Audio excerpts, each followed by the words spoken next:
আসসালামু আলাইকুম বন্ধুরা, দেখতেই পাচ্ছেন আমি এখন শাক নিয়ে চলে এসেছি। তো আপনাদের সাথে নতুন একটা মিনি ব্লগ নিয়ে এসেছি, মানে শর্ট ভিডিও।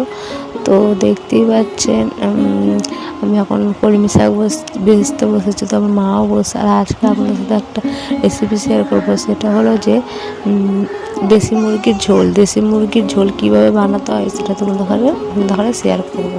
প্রথমেই দেখতে পাচ্ছেন লঙ্কা, হলুদ, নুন দিয়ে আগে আলুটা ভেজে নিচ্ছি।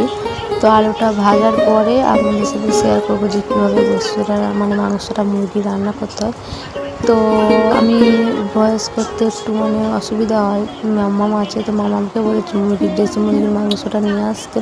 তো দেখতেই পাচ্ছেন মাম্মাম ওইখান থেকে নিয়ে আসতে গিয়েছিলো। তো আমার মায়ের পোষা মুরগি, তো সেইখান থেকে মাম্মাম খুব কান্নাকাটি করছিলো বলে একটা করে দিয়েছে। তারপরে দেখতে পাচ্ছেন তেল দিয়ে দিয়েছি।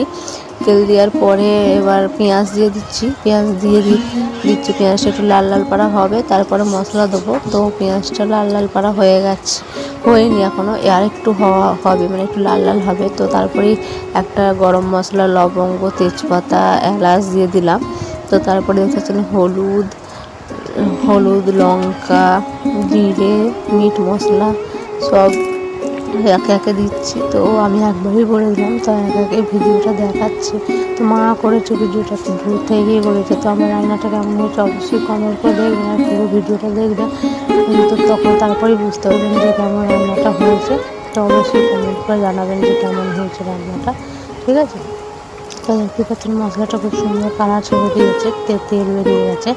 তো তারপরে আমি হাত দিই না দেশি মুরগি, মানে আমি খাইও না, নুনও চাকি না। তো মায়ের ওপর থেকে দিয়ে দিচ্ছে ধুয়ে ধুয়ে। তো তারপরে দেখতে পাচ্ছেন কষিয়ে কত সুন্দর কালারটা এসেছে।